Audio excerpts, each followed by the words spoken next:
Kapag iniisip natin ang salitang level up, madalas pumapasok sa isip natin ang pera, posisyon, o material na bagay. Pero ayon sa Stoicism, ang tunay na sukatan ng pag-level up sa buhay ay hindi lang kung anong meron ka, kundi kung anong klase ng tao ka nagiging. Kaya sa video na ito, pag-uusapan natin ang 5 malinaw na palatandaan na nag-level up ka na sa buhay mo ayon sa Stoicism. Kung nararamdaman mo ang mga senyales na ito sa sarili mo, malamang na nasa tamang direksyon ka. At kung hindi mo pa sila nararanasan, huwag kang mag-alala, dahil matututunan natin kung paano magsimula. Kaya manatili ka hanggang dulo, dahil baka dito mo makita kung gaano ka na pala kalayo ang nararating mo. Unang palatandaan, mas marunong kang kumalma sa harap ng gulo. Kung dati ay madali kang matrigger, mabilis kang magalit, at madaling maapektuhan ng mga tao o sitwasyon, pero ngayon ay kaya mo nang huminga ng malalim at mag-isip bago mag-react, ibig sabihin nag-level up ka na. Sabi ni Epictetus, "It's not what happens to you, but how you react to it that matters." Ibig sabihin, hindi mo hawak ang mundo, pero hawak mo ang sarili mong kilos at emosyon. Halimbawa, dati kapag may nag-comment ng masama sa'yo sa social media, buong araw sirang-sira ang mood mo. Pero ngayon, kaya mong ngumiti at isipin, opinion lang nila yan, hindi nito binabago kung sino ako. Ito ang unang palatandaan ng growth, ang kakayahang huwag hayaang sirain ng maliliit na bagay ang kapayapaan mo. Pangalawa, hindi ka na naghahabol ng validation. Kung dati ay sobrang halaga para sa'yo ang likes, comments, at papuri ng ibang tao, ngayon ay natututo ka ng mabuhay kahit walang approval. Sabi ni Marcus Aurelius, "Opinion of 10,000 men is of no value if none of them know anything about the subject." Kapag nag-level up ka na, mas pinapahalagahan mo ang sariling prinsipyo at paniniwala kaysa sa palakpak ng iba. Oo, masarap kapag kinikilala tayo, pero hindi na ito ang nagdidikta ng self-worth mo. Halimbawa, kung dati kailangan mo ng validation para magsuot ng isang bagay o gumawa ng desisyon, ngayon kaya mo nang gawin dahil alam mong tama ito para sa'yo.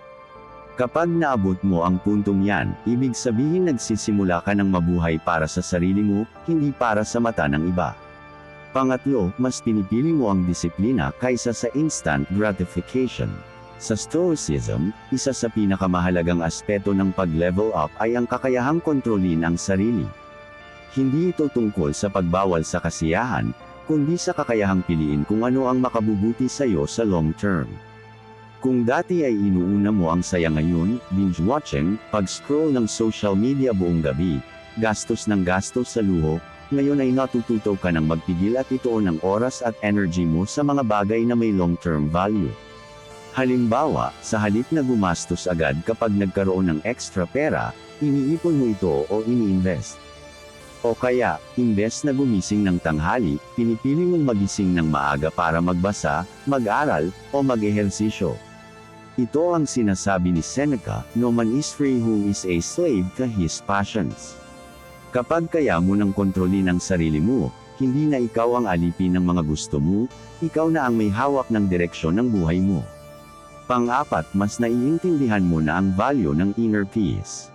Kapag nag-level up ka, napapansin mong unti-unti kang lumalayo sa drama, toxic na tao, at mga bagay na hindi naman mahalaga. Mas gusto mong simple, payapa, at makabuluhang buhay. Sabi ni Marcus Aurelius, "You have power over your mind, not outside events. Realize this, and you will find strength."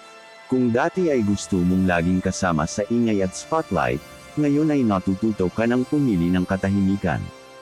Kung dati ay lahat ng away at debate pinapatulan mo, ngayon kaya mo nang ngumiti at maglakad palayo. Kapag mas pinipili mo na ang peace of mind kaysa sa temporary na gulo, ibig sabihin umaangat ka na. Dahil hindi lahat ng laban ay dapat mong pasukin, at hindi lahat ng tao ay dapat mong patulan. Tunay na level up kapag kaya mong mamili ng laban, at kadalasan, ang pinakamalakas na tao ay ang taong marunong umiwas sa walang kwentang gulo. Panglima, mas tumututok ka na sa purpose at legacy mo. Kung dati ay puro short-term pleasure at survival lang ang iniisip mo, ngayon ay mas lumalawak na ang pananaw mo. Mas iniisip mo na, ano ang iiwan kong marka? Ano ang magiging ambag ko? Paano ko gustong maalala? Sabi ni Epictetus, first say to yourself what you would be, and then do what you have to do.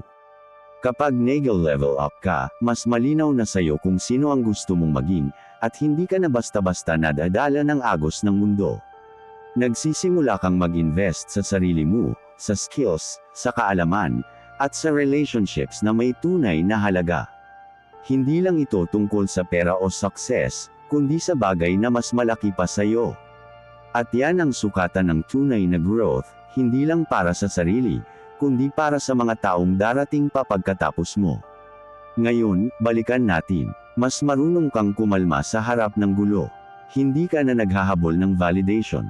Mas pinipili mo ang disiplina kaysa instant gratification. Mas naiintindihan mo na ang value ng inner peace. Mas tumututok ka na sa purpose at legacy mo. Kung isa o higit pa dito ang nararanasan mo ngayon, congratulations, Nagel level up ka na sa buhay mo. Hindi mo man agad mapansin, pero bawat maliit na pagbabago ay hakbang patungo sa mas mataas na bersyon ng sarili mo. At tandaan mo, ayon sa Stoicism, ang tunay na tagumpay ay hindi nasusukat sa material na bagay, kundi sa kung paano ka nagiging mas matatag, mas mapayapa, at mas makabuluhan na tao araw-araw.